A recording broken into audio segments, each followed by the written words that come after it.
What would you do if you knew nobody would ever find out your darkest secrets? For some people, it might be drink a little too much at the pub, dance a little too passionately with a stranger, or stay up late playing video games instead of going to work. But for others, it might be something much more sinister.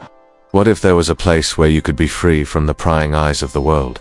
A place where you could let loose without consequence, a place where you could embrace your darkest desires and indulge in every vice imaginable. Imagine a place where the rules don't apply, where anything goes, where you can be whoever you want to be without fear of judgment or persecution. It sounds almost too good to be true, right? But, believe it or not, such a place did exist. And it was here that the most powerful men in England came to let their hair down and explore the depths of their own depravity. Welcome back to the channel. Today we are delving into a world of debauchery, intrigue, and unspeakable pleasures. Join us as we uncover the shocking secrets of the Hellfire Club, a secret society that ruled 18th century England with an iron fist. In the heart of London's vibrant theatre district stood a building that was home to some of the most powerful men in England. It was here, in the hallowed halls of Wilmot's Coffee House, that the infamous Hellfire Club was born. Founded in 1718 by a group of like-minded individuals who craved excitement and adventure, the club quickly gained a reputation for being a place where the elite could let loose and indulge in their wildest fantasies.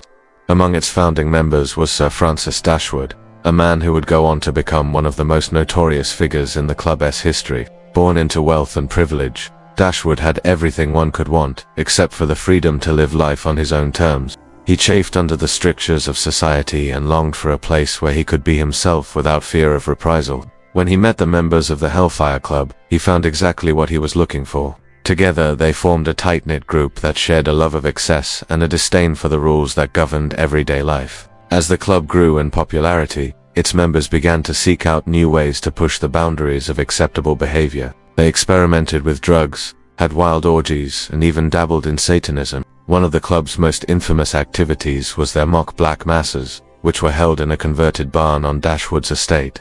During these bizarre ceremonies, the men would dress up as priests and monks and perform a parody of the Catholic Mass, complete with a pretend altar and communion. The rituals were designed to be as blasphemous as possible and often involved copious amounts of alcohol.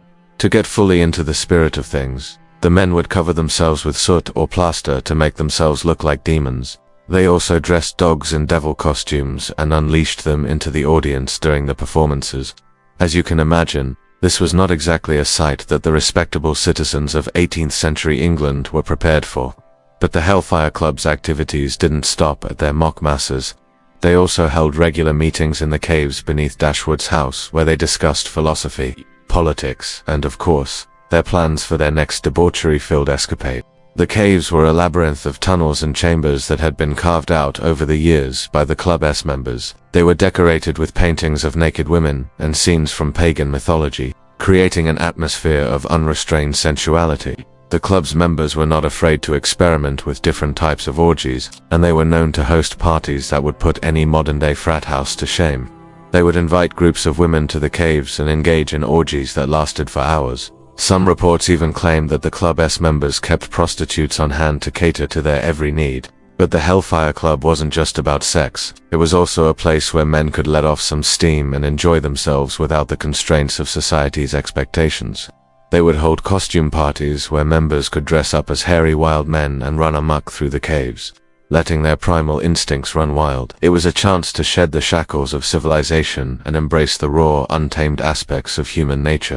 And let's not forget about the food. The Hellfire Club was known for its lavish feasts where members would indulge in every type of meat, fish, and fowl. They would serve up dishes that were fit for a king, or perhaps more accurately, a glutton. The club's chefs were skilled in the art of preparing exotic and extravagant meals that were designed to please the most discerning palate. But perhaps the most controversial aspect of the Hellfire Club was its supposed connection to Satanism.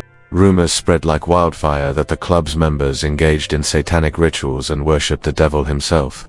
While there is no evidence to support these claims, they were enough to tarnish the club's reputation and paint its members as agents of darkness. The truth is, the Hellfire Club was a place where men could escape the mundane and embrace the extraordinary. It was a haven for those who craved excitement and were willing to push the limits of what was considered acceptable in 18th century England. Whether its members were truly engaging in satanic rituals or simply enjoying a good laugh at the expense of the religious establishment, The Hellfire Club remains an enigmatic and controversial chapter in history, a reminder that even in the most seemingly civilized of societies, there will always be those who crave excess and the forbidden. The Hellfire Club's notoriety reached new heights when one of its members, the artist William Hogarth, immortalized the club's activities in a series of paintings. The works depicted the club's members in all their glory, engaging in orgies, smoking weed, and generally living a life of debauchery. These paintings were not only scandalous, but also highly influential in shaping public perception of the club. Hogarth's art served to both attract new members who were curious about the club's illicit activities and repel those who were horrified by the club's excesses. The effect was a sort of double-edged sword that contributed to the club's meteoric rise in popularity. But it wasn't long before the club's antics caught the attention of the authorities. The Hellfire Club became a target of the government's increasing crackdown on dissident groups and secret societies. The authorities were suspicious of the club's activities and concerned that its members posed a threat to the stability of the government. The rumors of satanic worship and seditious talk among members raised red flags, and the government began to take steps to monitor the club's activities. This created a sense of paranoia and secrecy among the members, and led to the implementation of stricter rules and regulations. Members were required to keep their identities hidden and avoid discussing club activities outside of its premises. This only added to the allure of the club and made it seem more mysterious and exclusive. The fear of government surveillance and the promise of anonymity drew in more members, and the club continued to thrive despite the danger. However, the end of the Hellfire Club was inevitable. As the government's crackdown intensified, the club's members were forced to flee England, leaving behind the life of debauchery and luxury that they had so come to enjoy. They scattered across Europe, taking their secrets and scandals with them. The caves at Medmenham Abbey fell silent, and the only trace of the Hellfire Club that remains today is in the whispers and legends that have survived the test of time. So what do you think? Did the Hellfire Club really engage in satanic rituals, or were these rumors just a way to discredit the club and its powerful members? Let us know your thoughts in the comments below. And while you're at it, don't forget to like and subscribe for more videos like this. We've scratched the surface of this dark and fascinating period in history. There's much more to discover about the Hellfire Club and its enigmatic members. So start exploring and uncover the secrets of this infamous society for yourself. You never know what you might find.